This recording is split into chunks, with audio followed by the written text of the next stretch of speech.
feel like a failure.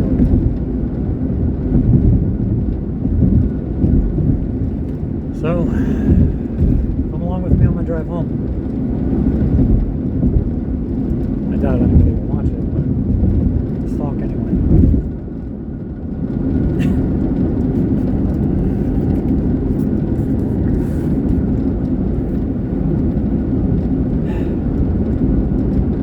I have spent my entire life in school.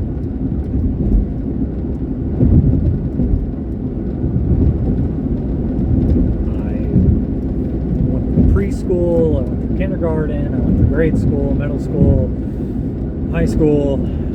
I immediately went into college, 5 years of my undergrad, and then I immediately went into my master's PhD program. Got my master's in 2 years, and then now I just failed out of my PhD.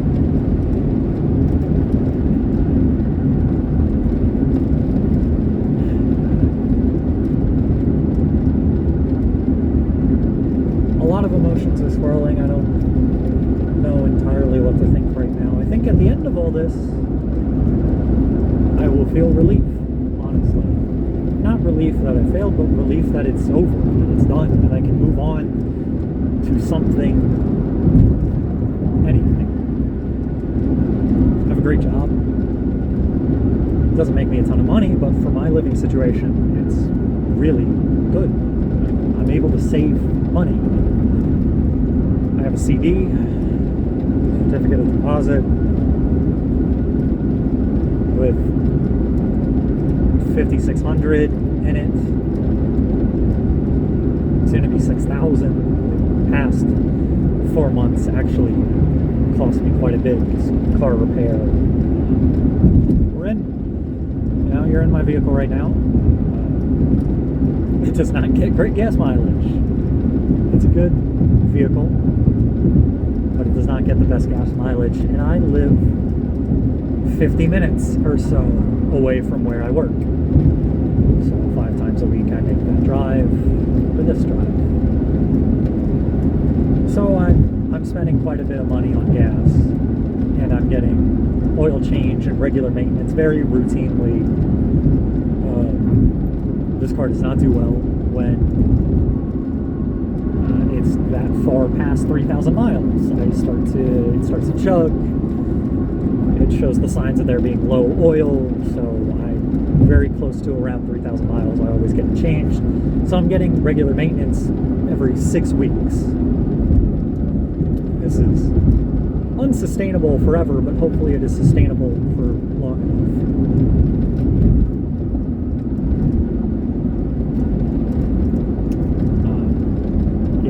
I have a master's, I got that, and then I got a job that is not in my field, not at all. Hell, not at all, not, it's related. I'm in sales,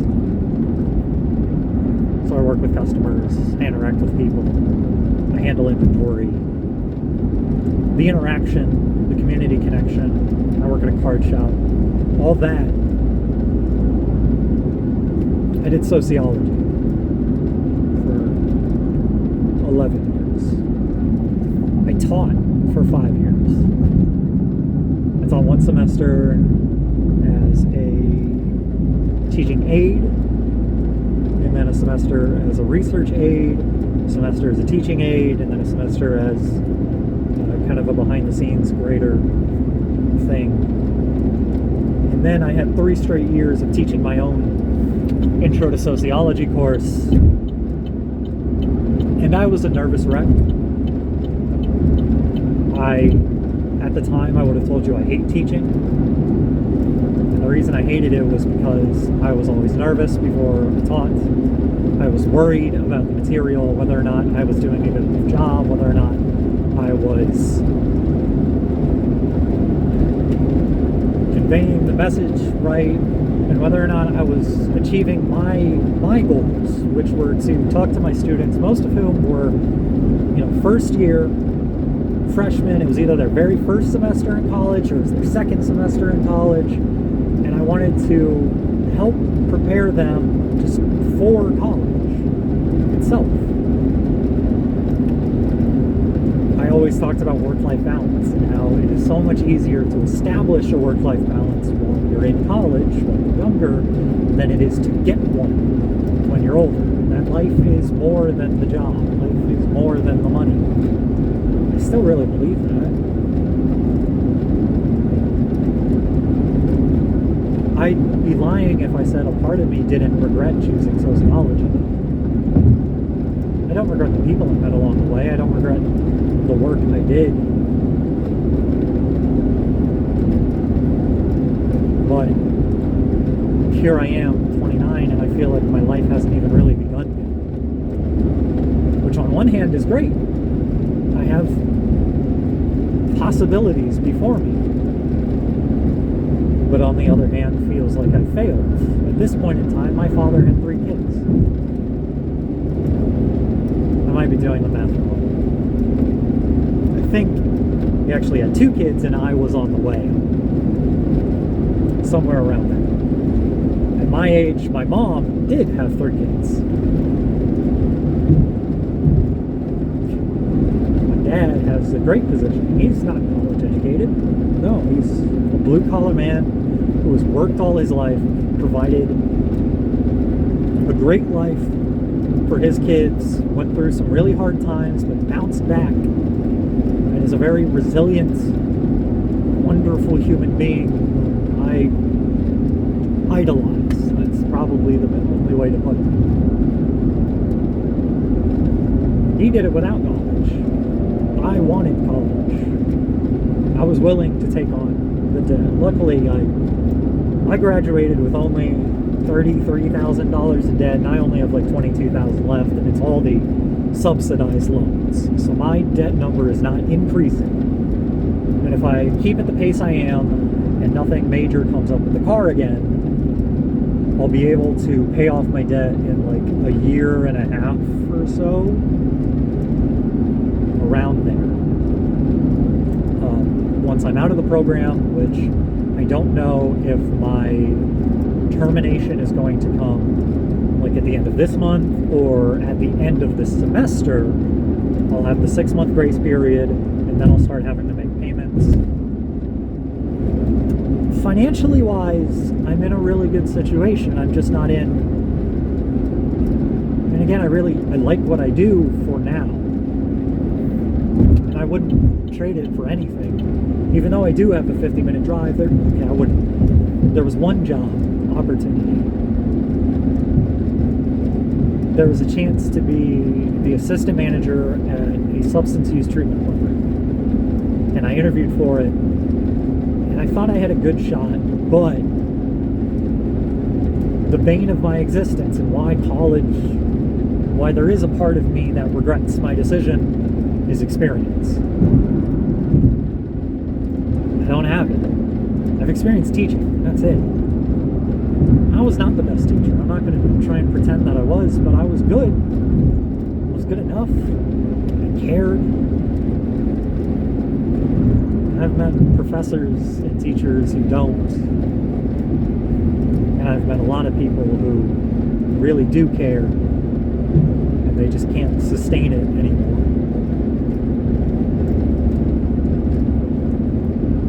I don't know if I'd go back to teaching.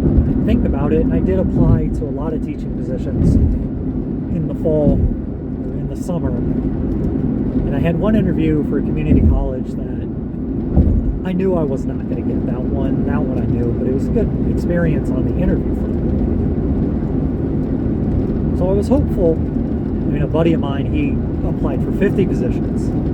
He got interviews at 2, he got the job offer at 1. So, like, it's a lot. I got an interview overall when I was really needing work, which was when I knew when my funding was running out and I couldn't teach anymore and there were no adjunct positions available. I got a few interviews and I settled in the position where I am with a card shop that I was a customer of, with an owner that I didn't know well, but I had already known, with coworkers now that I adore.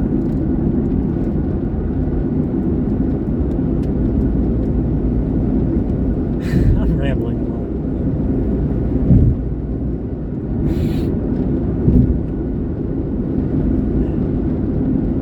Bracing for this impact has made it easier. You know, hope for the best, prepare for the worst. I did that. I put my best foot forward, and it just wasn't good enough. I got far though. I got all the way to the dissertation, but only to the proposal. I spent an entire year.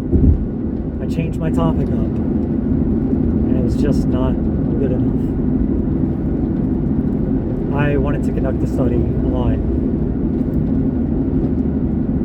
social connections made in social deduction games.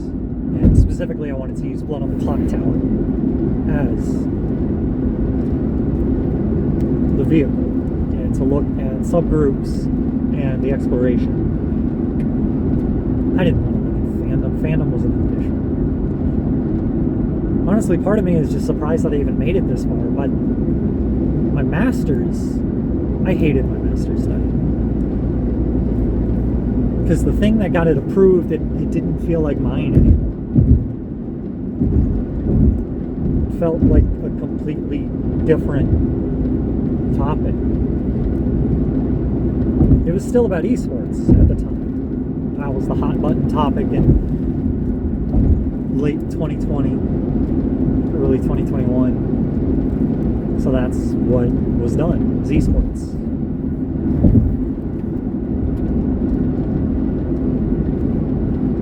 And I was very happy with the outcome of it. Looking at socialization into and via leisure-based esports was fascinating. I unfortunately only got 10 interviews because I could not conduct any on-the-field connection. I could not go out and meet people and get them to know my face and talk about the study. I really think that would have gotten more people. I had planned to do that with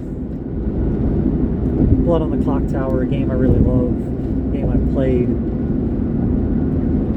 But the fandom portion was just never something I really wanted to include. Social Worlds was part of it. Truth is, what I wanted to do was more of a master's level study again.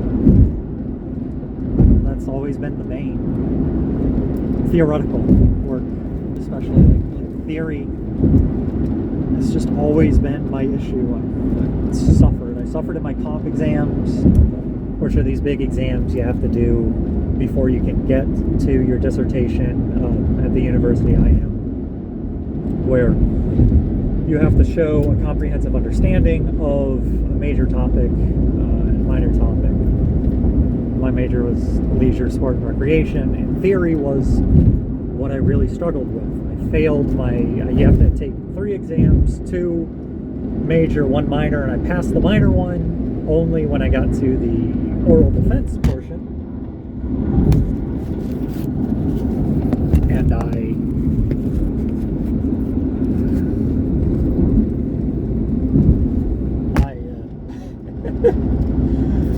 can't focus too much on this. I got my hand on the wheel. I gotta focus more on that. Just trying jamming it in there somewhere.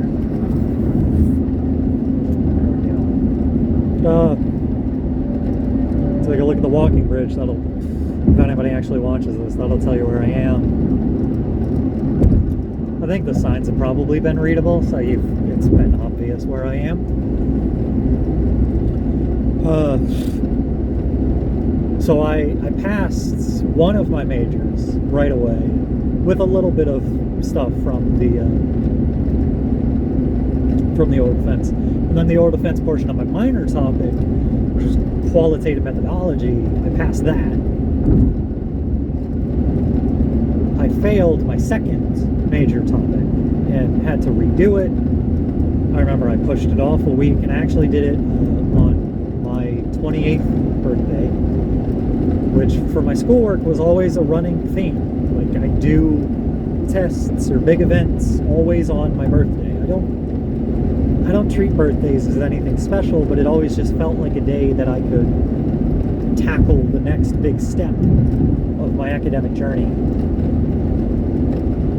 And I did, and I passed that, did not have to do a second oral defense, and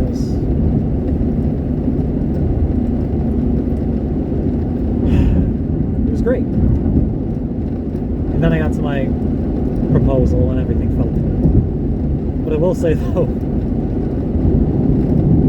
everything fell apart after the comp exam. The comp exam stole all enjoyment, all passion I had for this, for what I was doing.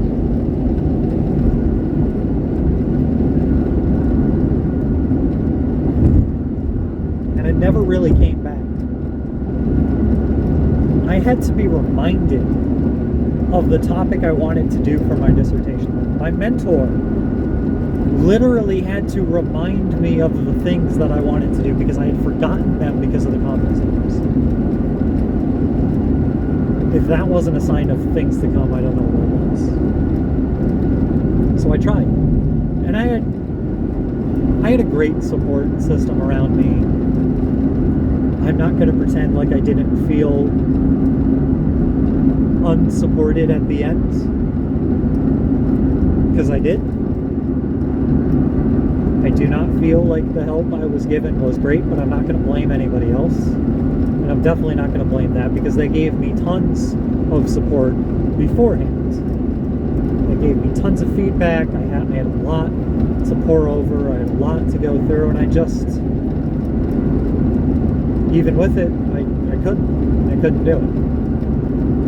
I failed. I am a failed doctoral candidate, and that is okay.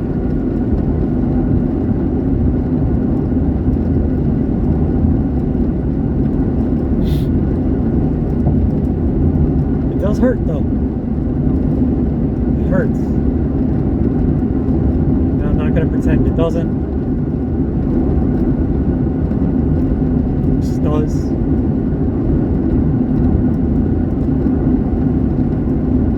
But soon, maybe not tonight. Probably not tonight. Maybe not tomorrow. Maybe not next week. It probably definitely won't feel better soon because I'm going to have to relive it when I tell my friends, when I tell my mom. I was out to dinner with most of my coworkers and I got the email at like 9:30, so I told them. So I don't have to relive that. But I'm going to have to relive it when I tell my friends, when I tell my parents. So, after that, relief. In my preparations, that's the one word I can put out. Because that is how I think I'm going to feel. Relieved overall.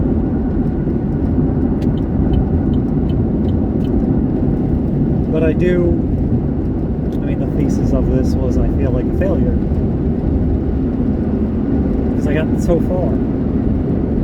I got all the way to the dissertation phase. Like, if I had just failed out of the comp exams, I don't know if I'd feel better. I can say all I want, but I don't know.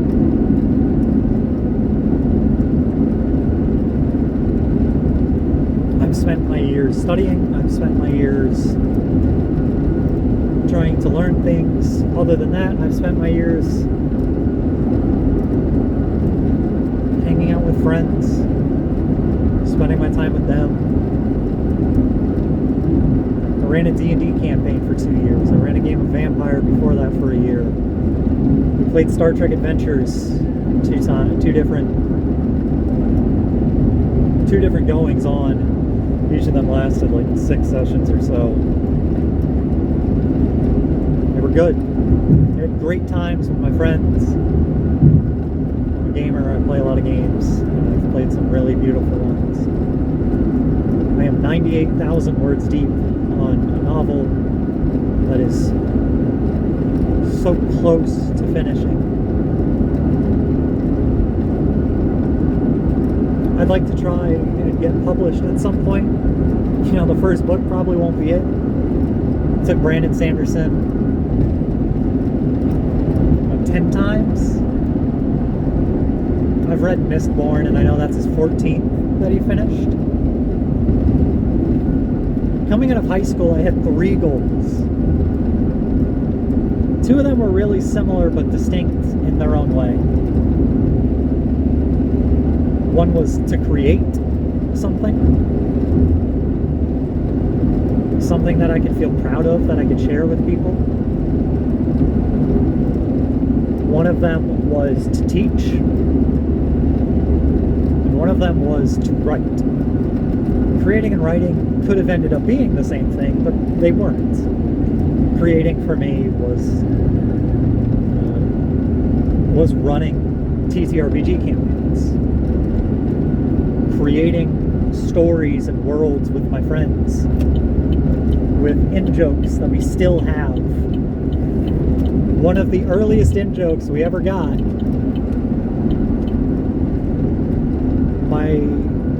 one of our friends, one of the group, put that in quotations on a t-shirt and gave that to me for Christmas this past year. It's a quote that I said to him, a thing I said to him early on in the campaign, in like our first or second session of the group back in 2019. And just the fact that it's lived on all the way until this point. We created something together for our eyes only. I thought I was going to teach music. I graduated with what was called an Advanced Regents Diploma in Music, which all that means is I took and passed a lot of music courses, which really was bands and jazz bands, and I was in the wind ensemble, which is our highest level band. I was in the concert jazz band, which was our lower level jazz band. I was in the bass choir, and I took music theory and AP music theory. And my senior year, I had like 3 music courses on my average day included at least 2 times where I was singing or playing music. And then I had an off period, and I had like 3 regular courses. So I took a lot of music, especially my last year. And I thought I was going to keep going with that, but I moved 12 hours away to go to college, and 3 hours into that 12-hour drive, I realized it was not about the music, it was about the people. That's what mattered to me, was the people. It had nothing to do with the music, and when I look back on it, it's painfully obvious. I did not put my all in to music. I put a decent amount of effort into it. I was no slouch. But there's a reason I wasn't the top chair on the trombone. There's a reason I wasn't in the top jazz band. There's a reason I only got a 3 on my AP music theory exam. And so it did not count towards college credit. I worked tirelessly to get the solo for a song called Shosholoza. And I got it. I earned that one. But that's one of the few times I had real effort. I put real effort into, there was a call and response. I played bass trombone. There was a call and response between me and the entire rest of the wind ensemble in one song, and I put a ton of effort into getting that as loud as possible and completely in tune. And in every practice, I could either get it in tune or I could get it extremely loud. I could not do both. But I kept rehearsing it myself and trying it myself. And then when the concert came, I was as loud as the rest of the band and I was perfectly in tune. I worked at that. But I didn't really work at the rest of the music, and it's obvious looking back on it now. Looking back on my failed doctoral journey now, it's fresh in my eyes, so I don't have all the picture. I can say I gave it my all. I gave it my all in my way, which didn't work. Maybe if I had tried somebody else's way, it would have worked better. And maybe if I had spent a little more time directly communicating with my chair. But again, I don't think that would have helped because my chair gave me a ton of feedback. I kept going over it. Maybe if I had just spent more time going over it. Maybe if I had looked at more examples. I looked at a few. Maybe I didn't look at enough.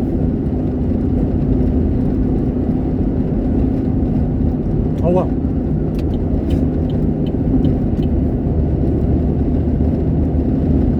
Oh well.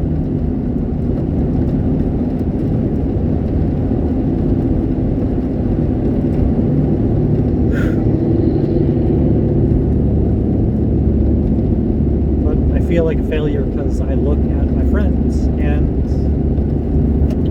one of them's an engineer, and he's now gone into his field, and he's making, he didn't give me the full number, but I guessed a number, and he said right around that. So, you know, he's making like twice the amount of money I am, but money isn't everything, I tell myself, and I know that to be true.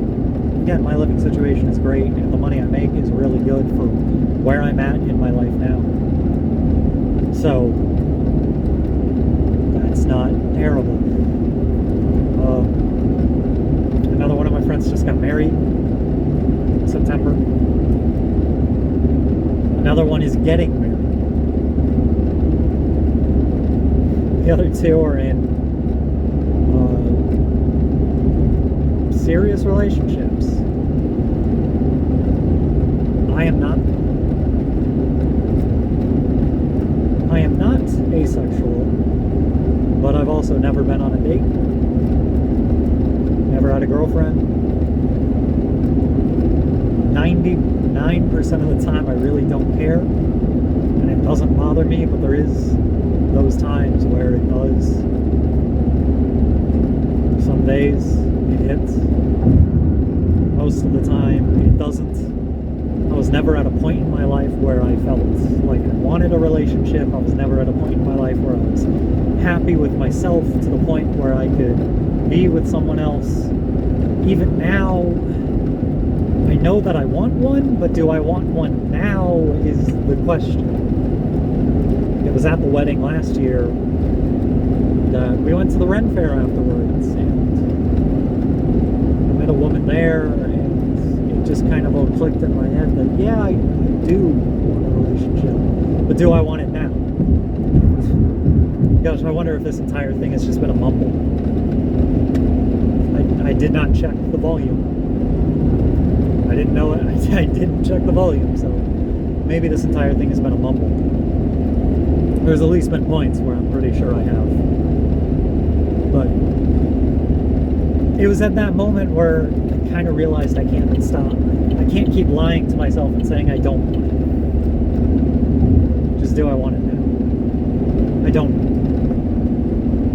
And I won't know for a bit longer.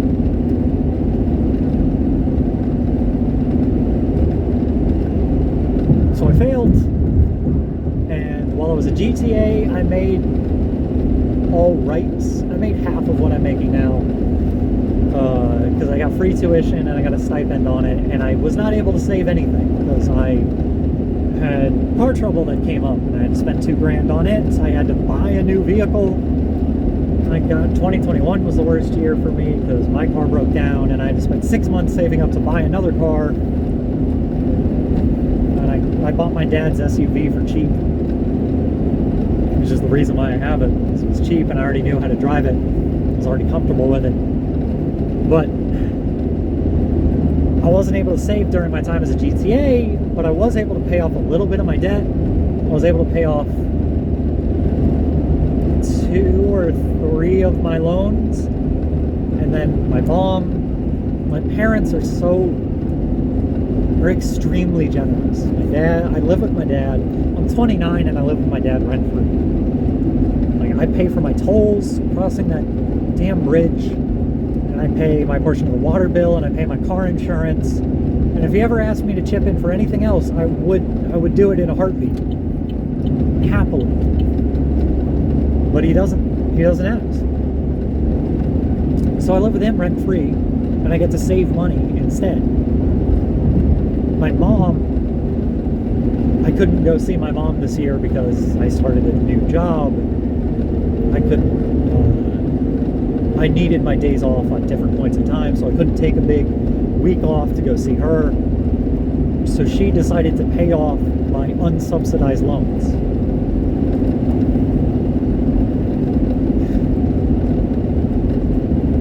And now I'm going to tell her that I failed. And she's going to support me. And she's going to remember the long conversation we had before. We had this long conversation like 2 months ago when my deadline of January 31st was really put on. And she's going to remember that whole talk, and she's going to be supportive of me going forward and looking, and we talked about different avenues. Like, I want to explore writing, whether or not that's as a job. I didn't even talk about that one. I rambled off on the 3 goals. We'll get back to it. She knows that I want to explore writing, whether or not that is as a job or just as a hobby. She's supportive of that. She's supportive of me staying in my job right now where I can pay off my debt. She's supportive of me trying to look for something else that can actually use my degree. But I'm feeling like I let her down. My dad is also going to be extremely supportive, and he's going to be fine with it.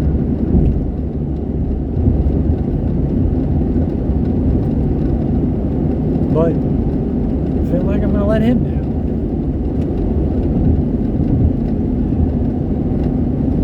And everybody, all my coworkers believed in me. My mentors believed in me. Like,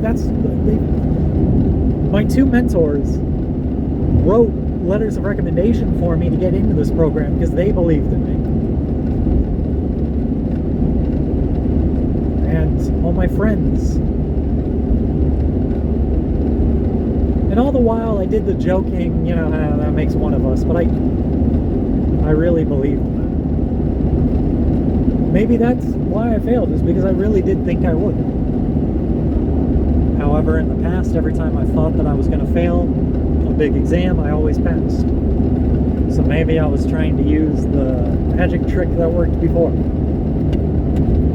Hope for the best, prepare for the worst.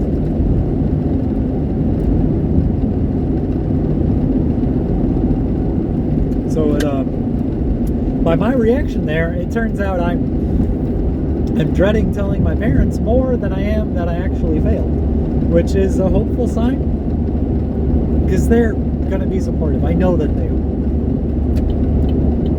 Life happens, and now I can move on to other things. Back to my dreams. I wanted to teach, and I thought it was going to be music. It wasn't music. I get to college, and the first semester I have no idea what I'm doing. The second semester I take social problems with a great teacher. And seriously, an incredible professor whom I never got a chance to thank for putting me down this path. He didn't like intentionally do it. We never even talked outside of class. I never talked to him beyond answering questions in class, handing and writing exams and assignments, anything like that. But he sent me down the path of sociology, and then I had guidance from other great people, from great professors of all kinds, various walks of life, women and men, who all helped me along my journey. And then I got into the master's program.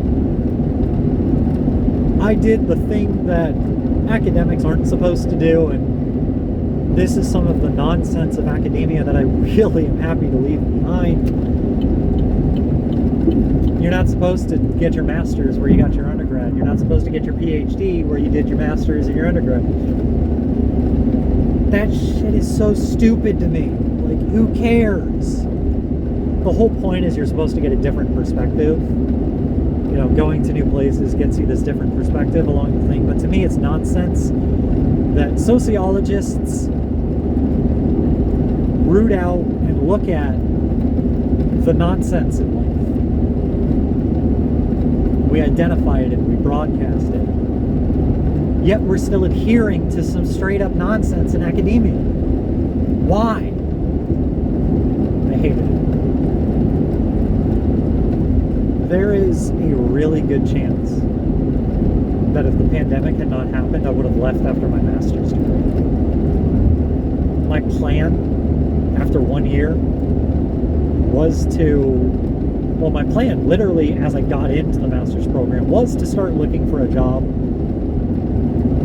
the spring of my second year, which is when I would have gotten, I got the master's in May. I wanted to have a job set up to leave the program after that. Pandemic happened and it was safer to stay in, so I did.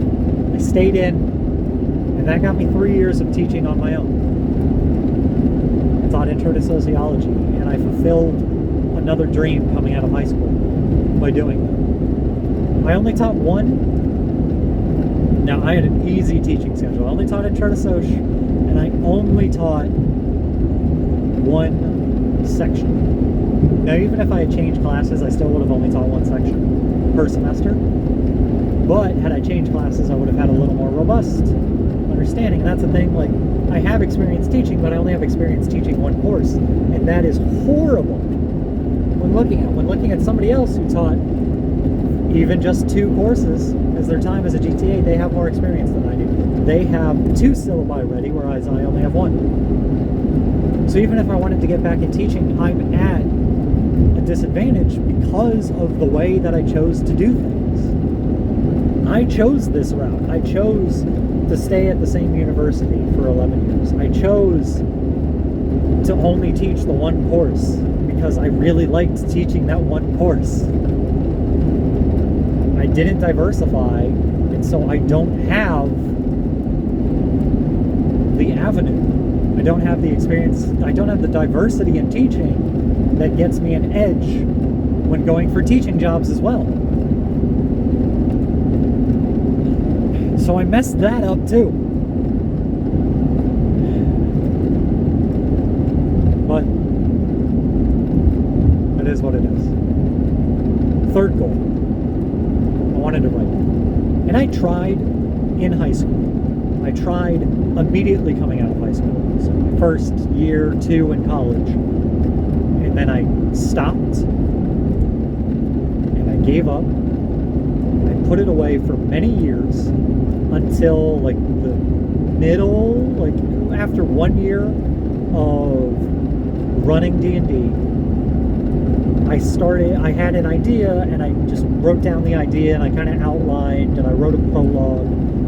But then I still stopped and I put that away because it didn't flow. And then my time as the teacher was coming up and I got the job at the card shop, and a coworker there posted his first draft. He's a writer too. And he was trying to go and he posted his draft. And I actually only read the prologue to it, but I really liked it. But it inspired me. And working at this job has pushed me towards writing again. And I don't know if I'll ever... My goal with writing, like my real goal, if I could reach for anything, would be to supplement my income with writing to the point where I could work part-time. Even just only working 4 days a week would be life-changing. Work 4 days a week and make enough on writing that I can sustain that. And I can work a job that I enjoy. That I don't dread getting out of bed. And right now I have that. I have a job that I don't dread getting out of bed, but I don't know how much longer I want to do it. I definitely want to make it a year, 2 years, 3 years, going into my early to mid 30s. I wouldn't mind. I like working at the card shop. There's a lot of good people around me. I genuinely get along with these people. I genuinely consider them friends. Even the owners, I consider friends. My manager, my supervisor, all my coworkers, they're genuinely great people. And so today I might feel like a failure, but tomorrow we'll see. And just no matter where you are in life, there's always tomorrow. And no matter what's going on in the world, whether you're very happy or very scared, there's always tomorrow. And especially if you're very scared right now, there's always tomorrow. I'm gonna close it here so you don't know exactly where I live.